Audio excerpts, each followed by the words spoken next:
برادران ملت اسلامیہ، السلام علیکم ورحمۃ اللہ وبرکاتہ۔ الحمدللہ الحنان المنان الذي خلق الانسان وعلمه البيان، والصلاة والسلام على رسوله سید الانس والجان وعلى آلہ واصحابہ ذوی الخیر والاحسان، اما بعد فاعوذ باللہ من الشیطان الرجیم، بسم اللہ الرحمن الرحیم۔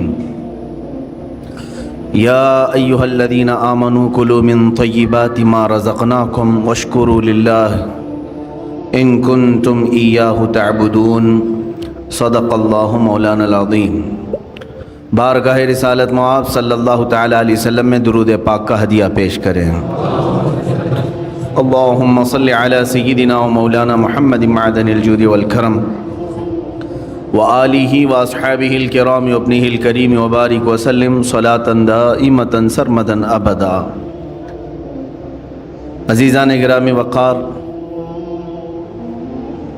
بحیثیت مسلمان ہمارے لیے اسلام میں عبادات جتنی اہمیت کی حامل ہیں، نماز، روزے، حج و زکوٰۃ، تو صرف ان ایکٹیویٹیز اور ان اعمال کی ہی اہمیت نہیں، بلکہ ہمیں روزمرہ زندگی جو ہم گزارتے ہیں، ہم کیا کھا رہے ہیں اور کیا پی رہے ہیں، کیا کما رہے ہیں، اس کا بھی اسلام میں بڑا گہرا تعلق ہے۔ یعنی کچھ بھی کھا لو، کچھ بھی پی لو اور آ کر کے مسجد میں نماز پڑھ لو، یہ اسلام نہیں ہے۔ اسلام تمہیں اندر سے بھی پاک دیکھنا چاہتا ہے، باہر سے بھی پاک دیکھنا چاہتا ہے۔ چہرے سجا لیں، کپڑے اچھے پہن لیں، لیکن پیٹ میں حرام رزق ڈال کر کے آئیں، اللہ کی بارگاہ میں اس کا کوئی سجدہ قبول نہیں ہے۔ تو ظاہر کا نام صرف اسلام نہیں ہے، ہمارے باطن کی اصلاح بھی ضروری ہے۔ اسی لیے اسلام میں رزق کی بڑی اہمیت ہے، ہم کیا کھا رہے ہیں، کیا پی رہے ہیں۔ اگر آپ نے رزق کے متعلق سوچ و بچار نہیں کیا تو ہو بہو آپ اس کائنات میں جانوروں کی زندگی گزار رہے ہیں۔ جانوروں کے لیے کوئی ریسٹرکشن نہیں ہے، کوئی حد نہیں ہے، کوئی ممانعت نہیں ہے۔ اگر وہ غلاظت کھا لے تو بھی کوئی اس کو برا نہیں سمجھتا، چارہ کھا لے تو بھی کچھ برا نہیں سمجھتا، سڑا ہوا کھا لے تو بھی کچھ برا نہیں سمجھتا، مرا ہوا کھا لے تو بھی کسی کو کچھ فرق نہیں پڑتا۔ جانوروں کی زندگی میں، کھانے پینے کے معاملات میں ظاہر سی بات ہے کوئی لمٹ ان کے ہاں موجود نہیں ہے۔ انسان ہیں آپ، اشرف المخلوقات ہیں۔ اسی لیے رب تعالیٰ فرماتا ہے یا ایھا الذین آمنوا، اے ایمان والو، کلوا من طیبات ما رزقناکم، ہم نے جو تمہیں رزق دیا ہے ان میں سے پاکیزہ چیزیں کھاؤ، پاکیزہ چیزیں کھاؤ، واشکروا للہ، اور اللہ کا شکر بجا لاؤ۔ اور حدیث پاک رسول کریم صلی اللہ علیہ وسلم فرماتے ہیں اللہ طیب و یحب الطیب، اللہ تعالیٰ پاک ہے اور پاک چیز کو ہی پسند کرتا ہے۔ پاک چیز کو وہ زیادہ پسند فرماتا ہے۔ تو پاک جس طرح سے، اب آپ کو میں مسائل بتاؤں، نماز میں آنے سے پہلے آپ کئی چیزوں پر توجہ دیتے ہیں۔ بدن پاک ہے یا نہیں، سب سے پہلے آپ یہ دیکھتے ہیں کہ کہیں پیشاب پخانہ یا نجاست حقیقی نہ ہوئی ہو، یعنی غسل واجب نہ ہوا ہو، ایسی ساری چیزیں آپ بدن کا دیکھ لیتے ہیں۔ دوسرے نمبر پر آپ جو کپڑے پہنے وہ بھی دیکھتے ہیں کہ کہیں ان کپڑوں پر کوئی نجاست تو نہیں لگی ہے، کپڑے بھی پاک ہیں، بدن بھی پاک ہے۔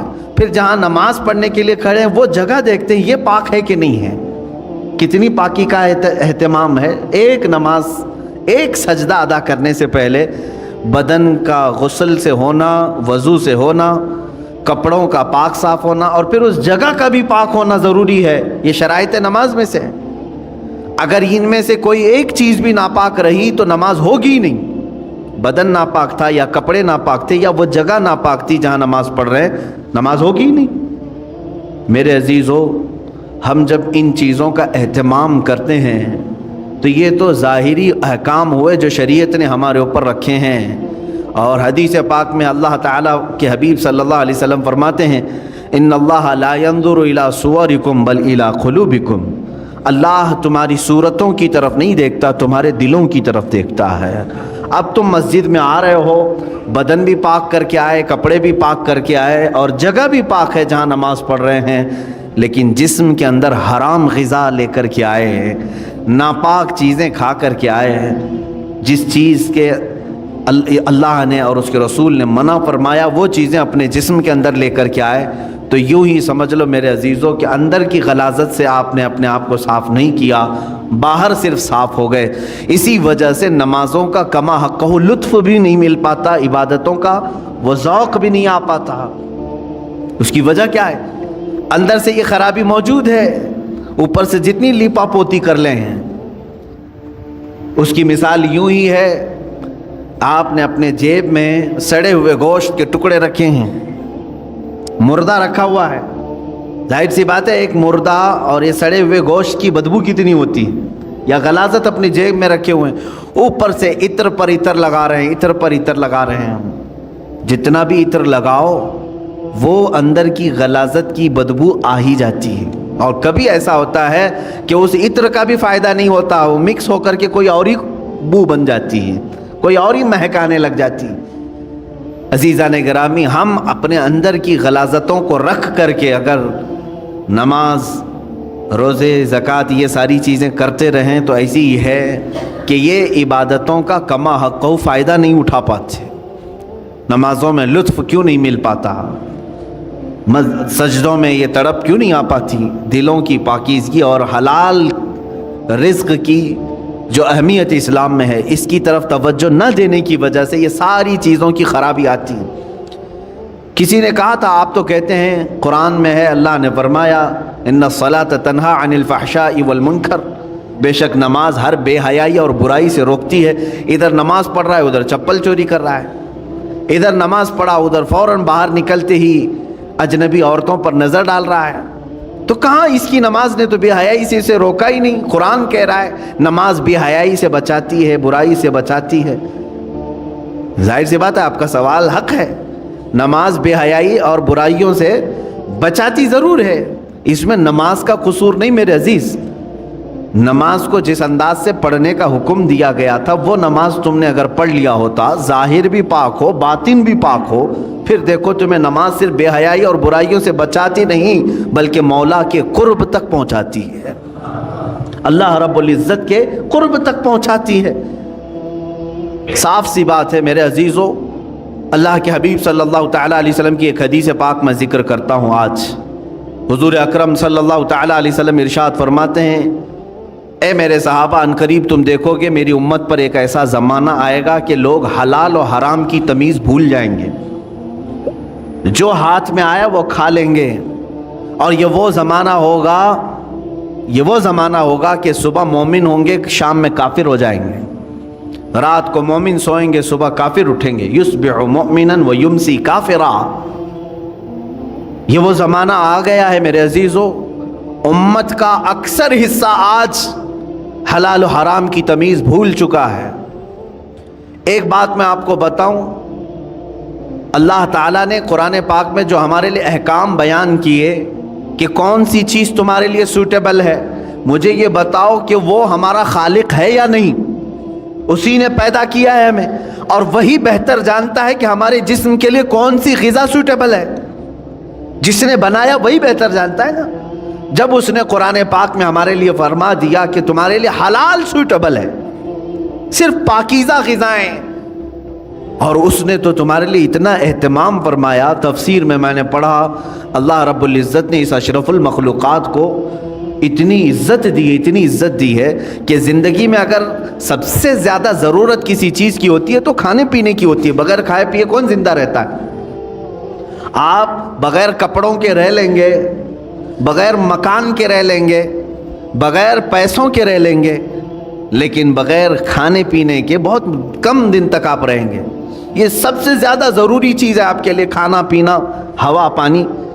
لیکن پورے جانوروں کو دیکھو، ان کا رزق ان کے سامنے پڑا رہتا ہے، سر جھکا کر کھاتے ہیں کہ نہیں کھاتے؟ بکری اپنا چارہ زمین پر چاٹ کر کے کھاتی ہے. بیل، بھینس، کتا، بلی، جس کو بھی آپ کھانا ڈالیں، پانی ڈالیں، دودھ ڈالیں، جو کچھ بھی ان کی غذائیں ڈالیں، وہ اپنا سر زمین پر رکھ کر کے اپنی زبان کو کھانے سے لگا کر کے کھاتی ہیں، سر نیچے کر کے کھاتی ہیں. اشرف المخلوقات کو اللہ تعالیٰ نے یہ عزت بخشی ہے کہ تمہارا سر رزق کے سامنے بھی جھکنے نہ پائے. یہ صرف اللہ نے اپنے لیے بنایا ہے، وہاں پر بھی جھکنے نہ پائے. تم ہاتھوں سے اٹھاؤ اور اپنے منہ تک لے جاؤ. کچھ جانور ہو سکتا ہے اس طرح کے کھانے میں ہوں، لیکن تفسیر میں فرمایا کہ اشرف المخلوقات کی یہ عزت ہے کہ اللہ نے تمہارے سر کو رزق کے سامنے بھی جھکنے نہیں دیا. میرے عزیزو، جس کو اللہ تعالیٰ نے اتنا پاکیزہ بنایا ہے کہ اس صورت کو اللہ قرآن میں فرماتا ہے کہ ہم نے سب سے بہترین صورت اگر اپنی مخلوق میں کسی کو دی ہے تو وہ انسانوں کو دی. انسانوں کو سب سے بہترین صورت دی ہے. اس کی لاکھوں کی مخلوق ہیں، جانور ہوں، پرند ہوں، جنات ہوں، ملائکہ ہوں، سب مخلوقات ہیں. ان مخلوقات میں سب سے اچھی صورت کس کو ملی ہے؟ انسان کو ملی. اگر انسان کو سب سے اچھی صورت نہ ملی ہوتی تو کبھی انسانوں میں اللہ اپنے محبوب کو نہیں پیدا کرتا، وہ اور اچھی صورت والوں میں پیدا کرتا. محبوب صلی اللہ علیہ وسلم کا انسانوں میں پیدا ہونا اس بات کی علامت ہے کہ اللہ نے اس انسان کو سب سے اشرف صورت عطا کی ہے. اور یہ بھی روایت میں ملتا ہے کہ قیامت کے دن اگر یہ انسان غلطی کیے، کفر کریں، شرک کریں، برائیاں کریں، جہنم میں ان کو ڈالنا ہوا بھی، جہنم میں ڈالنا ہوا بھی تو اس شکل سے کوئی جہنم میں نہیں جائے گا. جہنمی کی صورت بدل دی جائے گی، جہنم میں جانے والے کی صورت بدل جائے گی. بلکہ فرمایا گیا کہ اگر وہ جہنمی، ایک جہنمی جس کے بارے میں کہا گیا ہے اگر وہ مکہ اور مدینے کے درمیان بیٹھ جائے تو اس کے دونوں ہاتھ پھیل جائیں گے. 450 کلومیٹر کا فاصلہ ہے، اتنا بڑا اور چوڑا اس کو بنا دیا جائے گا. اور اس کا صرف ایک کان ایک ہاتھی کے برابر، اس کے جبڑے پہاڑوں کے برابر ہوں گے. ایک جہنمی کی شکل اتنی بڑی بنائی جائے گی کیونکہ اسے عذاب چکھانا ہے، یہ چھوٹی چھوٹی صورتوں کے ساتھ نہیں. اب بتائیں محدثین نے اس شکل کے ساتھ جہنم میں کیوں نہیں ڈالا جائے گا؟ فرمایا گیا کہ اس لیے کہ اسی شکل میں اللہ نے اپنے محبوب کو پیدا کیا ہے. محبوب اکرم صلی اللہ تعالیٰ علیہ وسلم انسانی شکل میں ہیں، تو انسانی شکل کو اللہ تعالیٰ جہنم میں نہیں ڈالے گا. میرے عزیزو، میں بات یہاں پر یہ کر رہا ہوں کہ جس کو اللہ نے اشرف بنایا، اعظم بنایا، اجمل بنایا، خوبصورت بنایا ہے، اس کی زندگی کے لیے تو یہ ضروری ہے کہ اب وہ کیا کھا رہا ہے، کیا پی رہا ہے، اپنے سٹینڈرڈ کو دیکھ کر کے کر رہے ہیں، اپنے معیار کو دیکھ کر کے. تم اگر وہی چیزیں کھا رہے ہو جو کتا کھا رہا ہے تو فرق کیا رہ گیا تمہارے پاس؟ تم اگر وہی چیزیں کھا رہے ہو جو خنزیر کھا رہا ہے تو فرق کیا رہ گیا تمہارے؟ تم اشرف المخلوقات ہو، تمہیں اللہ نے پاکیزہ اور حلال چیزیں عطا کی ہیں. کیا کسی انسان کو غلاظت کھاتے ہوئے دیکھا آپ نے؟ اور اگر وہ کھاتا ہے تو عقل سے بہرا ہے، عقل سے پیدل ہے، انسانیت بھول چکا ہے. عزیزان گرامی وقار، جب ہم غلاظت، پیشاب، پاخانہ، گوبر نہیں کھا سکتے انسان، تو اسی طرح مسلمان کو اللہ تعالیٰ نے فرمایا تم سود نہیں کھا سکتے، تم جوا کے پیسے نہیں کھا سکتے، تم چوری کا مال نہیں کھا سکتے، اس لیے کہ یہ بھی غلاظت ہے. یہ غلاظت ہے، اور ایسی غلاظت ہے کہ بظاہر تمہیں نظر نہیں آئے گی لیکن تمہاری روح کو ہمیشہ کے لیے خراب کر دے گی. کچھ چیزیں زہر ہے میرے عزیزو، پوائزن. اگر پوائزن پی لو تو ہو سکتا ہے کہ تمہاری جان چلی جائے، گوشت کے ٹکڑے گل جائیں، انتڑیاں کٹ جائیں. لیکن جو حرام پوائزن ہے، سود ہے، جس کو آپ فائنانس کہو، بڈی کہو، بیاج کہو، کہ کوئی بھی نام دے لو، شراب حرام کر دیا اللہ تعالیٰ نے، یہ پوائزن ہے، زہر ہے مسلمان کے لیے. جوا حرام کر دیا ہے شریعت اسلامیہ نے، اس سے جو بھی آمدنی ہوئی، جو بھی انکم ہوئی، یہ غلاظت ہے، یہ پوائزن ہے. یہ جب ہمارے پیٹ کے اندر جائے تو کیا ہوتا ہے جانتے ہیں؟ دنیاوی زہر تمہارے جسم کو ناکارہ کر دے گا، لیکن اللہ کے حبیب صلی اللہ علیہ وسلم نے فرمایا جس نے حرام لقمہ اپنے پیٹ میں ڈالا تو پھر وہ گوشت جنت میں کبھی نہیں جا سکے گا. حرام سے پلا ہوا گوشت جنت میں داخل نہیں ہوگا۔ میرے آقا صلی اللہ علیہ وسلم نے فرمایا اس کے لیے سب سے بہترین چیز ہے کہ اس پیٹ میں جہنم کی آگ بھر دی جائے، دوزخ کی آگ ہی بھری جائے گی۔ اے مومنو، تمہارے لیے اللہ تعالیٰ نے جو راستے بیان کیے ہیں ان راستوں سے ہرگز نہ ہٹنا، ہرگز نہ ہٹو۔ قرآن پاک میں اللہ تعالیٰ نے ایک جگہ نہیں کئی جگہوں پر ارشاد فرمایا کہ تم زمین میں پھیل جاؤ، اللہ کا رزق تلاش کرو۔ اب میں آپ کو یہاں ایک پریکٹیکلی بات بتا دوں، میں نے جن چیزوں کو منع آپ کے سامنے ابھی منع کے طور پر پیش کیا، چوری ہوئی یہ حرام ہے، سود یہ حرام ہے، جوا یہ حرام ہے، شراب کے پیسے یہ حرام ہے، یہ 4-5 چیزیں میں نے گنائے نا۔ آپ کو میں بتاؤں اللہ تعالیٰ کی یہاں پر موجودہ نعمتوں میں حرام بہت کم ہے، حلال کی تعداد بہت زیادہ ہے، حلال کی تعداد بہت زیادہ ہے۔ لیکن جس کی روح بیمار ہو، جس کا خاتمہ خراب ہونا ہو، وہ بہت زیادہ حلال کو چھوڑ کر کے چھوٹے سے حرام کے ایک ہی دروازے کو پکڑنے کی کوشش کرتا ہے۔ حلال دروازے دنیا میں 100 کی تعداد میں، تو حرام دروازہ ایک ہی ہے، لیکن داخل اس میں آسانی سے ہونے کی کوشش کرتا ہے بندہ۔ قرآن پاک میں آپ دیکھیں اللہ نے فرمایا حرم الربا، سود کو اللہ نے حرام کر دیا، لیکن اس کے بدل میں کیا کیا حلال ہے، یہ کبھی سوچا آپ نے؟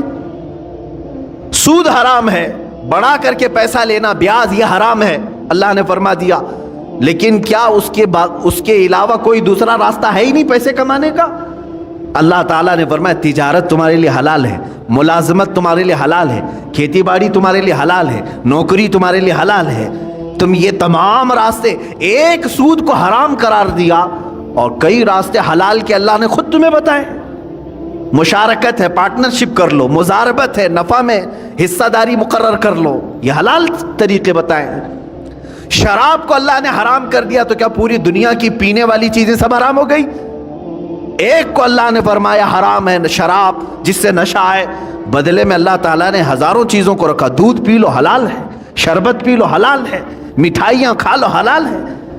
حلال کی تعداد دنیا میں بہت ہے، حرام کی تعداد کم ہے، لیکن انسان جب شیطانیت پر اتر آتا ہے تو ہزاروں حلال کو چھوڑ کر تھوڑے سے حرام میں ہی جانا پسند کرتا ہے۔ سورہ قیامہ کی آیت ہے، اللہ رب العزت فرماتا بل یرید الانسان لیفجر امامہ، انسان یہ چاہتا ہے کہ اس کے سامنے بے حیائی کی جائے، وہ پسند اسی چیز کو کرتا ہے اکثر۔ تمہیں اللہ تبارک و تعالیٰ نے اگر کسی چیز کو دیکھنے سے منع فرمایا اجنبی عورتوں سے، تو کیا تمہارے لیے کوئی عورت دیکھنا حلال ہی نہیں ہے؟ تمہاری ماں کو دیکھنے پر کعبہ مکرمہ دیکھنے کا ثواب رکھا گیا، تمہاری بہنوں کو دیکھنا تمہارے لیے حلال رکھا گیا ہے، تمہاری بیویوں کو دیکھنا حلال رکھا گیا ہے، بلکہ ثواب بھی رکھا گیا ہے، تمہاری بیٹیوں کو دیکھنا تمہارے لیے حلال رکھا گیا ہے، ثواب بھی رکھا گیا ہے۔ ایک اجنبی خاتون کو دیکھنا حرام اللہ نے فرمایا ہے، تو ایسا نہیں کہ پوری دنیا کی عورتیں تم کو دیکھ نہیں سکتے۔ عزیزان گرامی وقار، حرام کی تعداد کم ہے اور حلال کی تعداد زیادہ ہے، لیکن جس کے اندر جس کا باطن خراب ہو چکا ہو اس کی طبیعت حرام کی طرف ہی مائل ہوتی ہے۔ اللہ کے حبیب صلی اللہ تعالیٰ علیہ وسلم کی ایک حدیث میں سناؤں آپ کو۔